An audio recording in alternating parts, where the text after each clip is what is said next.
Então, gente, voltando aí à nossa estrutura da petição inicial, vamos começar agora com a parte, nosso quarto tópico, que é pedidos e requerimentos. Que é aquela parte que você escreve: por todo o exposto, requer-se, dois pontos. Aí vai discriminando, vai escrevendo. Primeiro ponto. Pedido e requerimento não são a mesma coisa, eles não são sinônimos. Mas, para termos de OAB, façam no mesmo tópico, escrevam juntos. Por quê? Se você for parar na hora para dividir o que é pedido, o que é requerimento, você pode se confundir, você pode trocar. Então, assim, não precisa, né? Não vamos causar. Já basta todo o nervosismo de prova, você tem que acertar a peça, escrever, achar artigo, responder questões. Não façam isso. Coloquem no mesmo tópico. E agora eu vou dividir com vocês, né? Eu vou fazer a diferença entre pedidos e requerimentos. Mas na hora, apenas escrevam. Se der para vocês colocarem primeiro os pedidos, depois os requerimentos, melhor. Sem dividir, só vai escrevendo mesmo, né? Você pode numerar, colocar 1, tal coisa, 2, tal coisa. Pode colocar também A, B, ou simplesmente vão escrevendo. Cada pedido, cada requerimento é um parágrafo. E simplesmente vão escrevendo dessa forma, não tem problema. Qual que é a diferença? Pedido é tudo aquilo que está ligado ao direito material, enquanto requerimento está ligado ao direito processual. Requerimento ligado ao direito processual. Então, são nos requerimentos que você vai pedir prova. Então, você vai discriminar lá. O autor pretende provar o seu direito por todos os meios de prova admitidos em nosso ordenamento jurídico. Em especial, prova pericial, prova testemunhal, enfim. Você vai pedir provas. Aqui, você vai pedir o quê? Gratuidade de justiça. Artigo 98 CPC. Gente, grifem esse artigo é muito importante. Então, aqui que você vai pedir, pode fundamentar com esse artigo também. Você vai discriminar aqui se você quer ou não a audiência de conciliação e mediação. Artigo 334 do CPC. Você vai escrever aqui também se é o caso de pedir ou não a intervenção do MP no feito. Existem alguns feitos que o MP, ele é obrigatoriamente... Ele tem que intervir, ele tem que participar. Exemplos.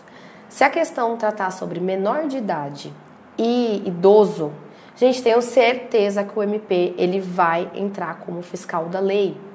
Ele pode não ser parte, mas pelo menos como fiscal da lei, ele vai intervir. Nesses casos, aqui nos requerimentos que vocês vão pedir, requer-se a atuação do MP, de acordo com o artigo tal, escrevam a atuação ali do MP. Lembrando que, um ponto importante, quanto aí a audiência de conciliação e mediação que eu falei para vocês. A gente sabe que, pelo CPC de 2015, é obrigatória essa audiência, né? Mas ali, se as partes não quiserem, ela pode ser deixada de lado. Mas o autor, ele é obrigado a dizer se ele tem interesse ou não.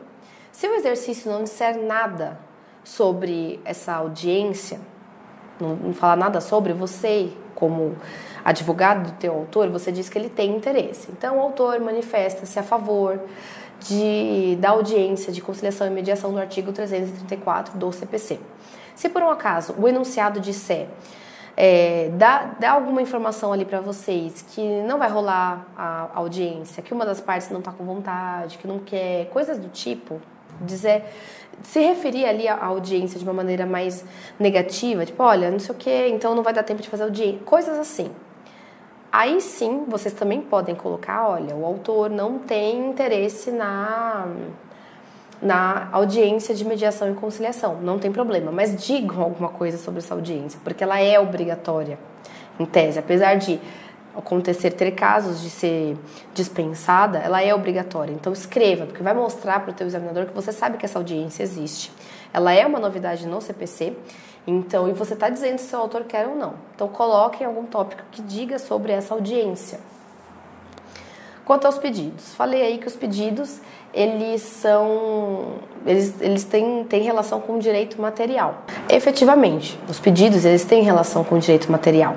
Qual que é a regra? Autor pede, réu não pede. Réu se defende dos pedidos do autor. Essa é a regra. Salvo reconvenção, que é na reconvenção que o réu pode fazer pedidos contra o autor. Aí sim. Mas a regra é, autor pede, réu se defende dos pedidos do autor. Você, autor, está entrando com a petição inicial. Você vai pedir, né? Você vai pedir coisa. O que você vai pedir para o juiz no final das contas? Gente, procedência da ação. É na parte dos pedidos que você pede a procedência da sua ação. E eu dou a dica que, logo de cara, escreveu lá o tópico dos pedidos e requerimentos. Já de cara, peça a procedência da sua ação, porque é o mais importante. O que você quer? Por que você está entrando com essa ação? Você quer ganhar a ação, você quer a procedência da sua ação. Então escreva, procedência da ação, para isso, aquilo. O que você quer? Você quer a procedência da ação por quê? Né? O que o teu autor está pedindo? É porque ele quer essa tal quantia de dinheiro do réu. Discrimina, procedência da ação para isso, aquilo. Lembre-se que existe uma diferença aí entre tipos de sentença, né, de provimentos. Existem sentenças condenatórias, sentenças constitutivas e sentenças declaratórias. Essas diferenças de sentenças, elas estão intimamente ligadas com a procedência do seu pedido. Então, exemplo, o que é uma sentença condenatória? Uma sentença condenatória é você pedir para o juiz, para que o réu te dê alguma coisa, por exemplo, uma quantia em dinheiro, faça alguma coisa, obrigação de fazer, ou não faça alguma coisa, obrigação de não fazer. Tudo que o juiz terá que exigir do réu para que ele faça é uma ação condenatória. Então, eu quero a procedência da minha ação para que o autor me entregue a quantia de 15 mil reais que ele está me devendo, conforme o exposto durante a peça, de acordo com os documentos que foram juntados. É isso. Condenação é isso. Tem uma carga mais de coerção mesmo. Agora, o que seria uma sentença declaratória? Uma sentença declaratória, ela declara ou não a existência de uma relação jurídica ou de um direito. Exemplo clássico, ação de paternidade. Se você entra apenas com uma ação de paternidade, o que você quer do juiz? Você quer que ele diga se aquela pessoa é ou não o teu pai, né? O pai do autor, lá do teu cliente. Então, a declaração simplesmente declara. É isso. Pode parecer tosco? Pode, mas é simplesmente isso. As palavras, né, as expressões do direito, elas dizem muito a respeito sobre as coisas. Então, condenatória, condena alguma coisa. Declaratória, declara alguma coisa. Já a constitutiva ela vai criar, modificar ou extinguir uma relação jurídica que já existe. Ou ainda não, que ela pode criar. Exemplo, se você entra pedindo a rescisão contratual, não existe já uma relação jurídica, que é essa relação contratual entre você e o réu? O que você está pedindo para o juiz? Que ele extingua aquela relação, que ele modifique alguma coisa naquela relação. Ou ele pode criar ali uma relação. Por exemplo, quando você entra ali com todos os procedimentos necessários para adotar uma criança, a adoção vai criar uma relação que não existe ainda entre pai e filho. Essas são as diferenças de procedimentos e saber essas diferenças vão te dar ali todos os instrumentos necessários para pedir a procedência e escrever o que você quer. Isso é muito importante, gente. O juiz, ele se baseia nos pedidos, não só nos fatos que você vai falar, mas nos pedidos. Ele se atém nos pedidos, ele não pode dar mais do que você pediu e nem dar menos do que você pediu. Então, quanto mais você fizer pedidos e requerimentos amarradinhos e completos, melhor ainda para o teu cliente. Então, pensem nisso. Lembrando que essas sentenças que eu falei para vocês, elas também podem ser cumulativas, né? Eu posso aí, ao mesmo tempo, pedir uma ação condenatória com uma ação constitutiva. Por exemplo, se eu entro com uma ação de paternidade cumulada com pedido de alimentos, o que é? Ao mesmo tempo que eu estou querendo uma constitutiva, uma declaratória do juiz, porque é ação de paternidade, eu estou pedindo também alimentos. Estou pedindo alguma coisa, né? O que é condenação. Então, lembrando que pode haver essa mistura também, essa acumulação também. Outro ponto. Não usem juridiquês, tá? Não usem palavras difíceis que vocês não têm certeza de como que se escreve, do que quer dizer, mas você leu numa petição X, uma palavra assim que você achou super legal. Não coloquem, gente, não inventem essas coisas, porque fica chato na petição, fica um negócio meio assim, nada a ver. Então, usem palavras que vocês entendam, palavras simples, entendem, certas, que tá tudo certo. Outra coisa, também não fiquem chupando bola de juiz. Sabe aquela petição que você pega, que fica assim, 3 linhas elogiando o juiz e falando... Não façam isso, gente, é cafona, é muito feio, então não façam. Simplesmente sejam respeitosos, porque vocês estão diante aí de uma autoridade. Vossa Excelência, com todo respeito, expressões assim, não, nada mais do que isso, porque também fica chato, sabe? Pra quem lê, você passa ali uma vergonha alheia, então não façam isso. Voltando aí aos nossos pedidos. Se você por acaso pediu tutela ou uma liminar, depois da procedência, faça um parágrafo pedindo novamente a tutela, né? 1, 2 linhas. Pede-se a tutela para isso, aquilo, né? Concessão da tutela provisória, tal, para que a cirurgia seja feita, né? Concessão da liminar, tal. Escrevam. Ou se já foi concedido ali a liminar ou a tutela, peçam a confirmação dela, né? Mas relembre que você pediu, porque qual que é a característica da liminar e da tutela provisória? Urgência. Então escrevam ali que você pediu, por que você pediu. Resumidamente, mas escrevam. Outros pontos importantes. Ônus, despesas do processo, né? Ônus da sucumbência, honorários advocatícios. Escrevam também. Utilizem artigo 82 e 85. Gente, escrevam esses artigos. Coloca. Ônus, só escrevam. Honorários, tal, não sei o que, de acordo com o artigo 82 e 85 do CPC. Se vocês, por um acaso, estiverem pedindo ali uma quantia em dinheiro, peçam correção, juros e correção monetária sobre aquele valor, né? Porque a ação ali vai demorar um tempo para correr. Então, o teu cliente precisa daquele valor atualizado, com juros. Então, peça, de acordo com o artigo 322 do CPC. Grifem esse artigo, colocam clipes em cima da página dele e leiam esse artigo, coloquem esse artigo, que é a fundamentação. Mas lembre-se que é só quando você pedir uma quantia em dinheiro. Se por um acaso for aí uma obrigação de fazer ou não fazer, o que você pode pedir? Multa diária, são as multas, a chamada multas trentes. Peçam essa multa, né, que está de acordo aí com o artigo 536, parágrafo 1º do CPC. Então peçam para o juiz, olha, enquanto o réu não fizer, vai incidir ali uma multa diária a ser discriminada pelo juiz. Então escrevam, mostrem conhecimento. Lembrando também que esse artigo aí é só para as obrigações de fazer ou não fazer. Agora, o último tópico da nossa petição inicial, que é o valor da causa. Escrevam, dá-se a causa o valor de discrimina, coloca entre parênteses 3 pontinhos. Se o exercício te der ali algum valor, trabalhar com números, você pode colocar. Caso contrário, não coloca. De acordo com o artigo 291 do CPC. Utilizem o artigo 291, ele é muito importante, leiam esse artigo, coloquem o clips, porque lá vai estar discriminado qual o valor da causa para as ações corretas. O valor de indenização vai ser isso e aquilo. Tá certo os incisos desse artigo. Então, se você ler e achar que algum inciso está de acordo com o caso, pode colocar artigo 291, inciso tal, CPC. Escrevam esse artigo, que ele é importante, vai mostrar que você sabe onde está o valor da causa dentro ali do Código de Processo Civil. Agora, o fechamento da petição inicial. Termos em que pede deferimento. OAB, advogado, né, que seria a assinatura, OAB, local e data. Gente, é o seguinte, mais uma vez, não inventem dados. Coloquem entre parênteses 3 pontinhos. Coloquem advogado. Meninas, não coloquem advogada. Eu acho errado? Eu particularmente acho errado. Na verdade, a gente vive aqui no mundo o quê? Machista.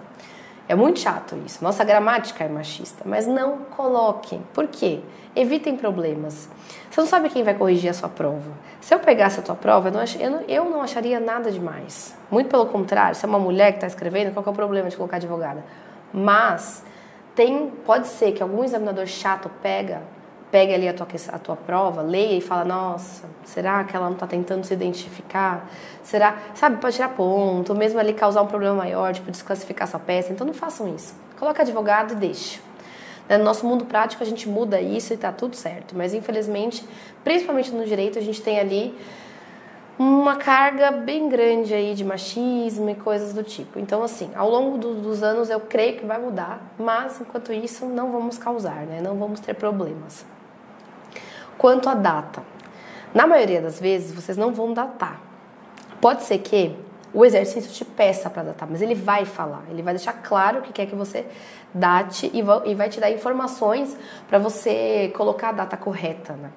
Geralmente vai ocorrer se for o caso de um recurso. Se for o caso de um recurso, você tem prazo certo, por exemplo, 15 dias úteis.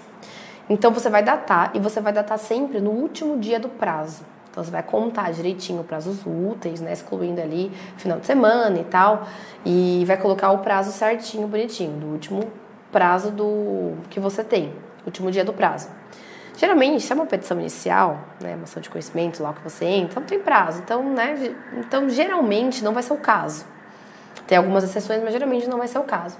Se o exercício te der informações sobre e pedir para você datar, você faça. Caso contrário, não faça. Agora vamos aí para algumas dicas. Nós finalizamos o estudo da estrutura da nossa petição, mas vamos dar umas dicas. Eu coloquei até aí no material PDF de vocês um quadrinho sobre os verbos corretos a serem utilizados na hora de você pedir lá, na hora de você escrever a tua atuação, o seu recurso, enfim.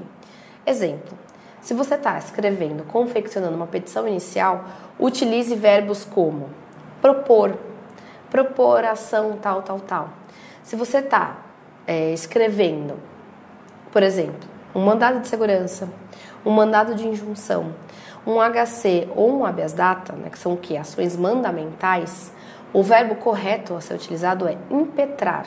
Impetrar mandado de segurança. Se por acaso você está lá redigindo um recurso com duplo grau de jurisdição, né, aquele que você vai interpor no tribunal, por exemplo, você vai usar qual verbo correto? Interpor.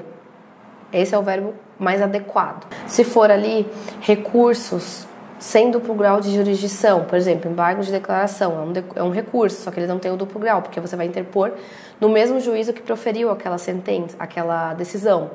Você vai escrever o verbo opor. No caso também de todos os embargos de declaração, embargos de terceiro, utilizem o verbo opor embargos. Quanto às demais ações, né, os demais modelos, por exemplo, contestação, exceção de pré-executividade, utilizem verbos como apresentar, oferecer, arguir. Então, apresentar contestação, oferecer contra-razões de recurso, apresentar contra-razões de recurso, arguir exceção de pré-executividade, combina mais, casa mais. Então, tenham consciência desses verbos, né? Que deixa a tua peça ali mais bonita, mais bem feita. Não estou falando que o examinador vai me descontar grandes notas. Não, não é isso. Mas assim, é legal vocês terem noção disso, né? E fazer ali a peça o mais perfeito possível que você conseguir, né? Dê o melhor na hora de confeccionar a tua peça. A última dica que eu vou dar hoje seriam 5 perguntinhas para vocês se fazerem ali pro exercício de vocês, para encontrar a peça o mais rápido possível, para ajudar vocês a encontrar a peça correta. São 5 perguntas. A primeira, quem é o teu cliente? Quem que você está defendendo naquela ação? Por um acaso, essa relação é uma relação de consumo ou é uma relação civil? O teu cliente, ele é capaz ou ele é incapaz?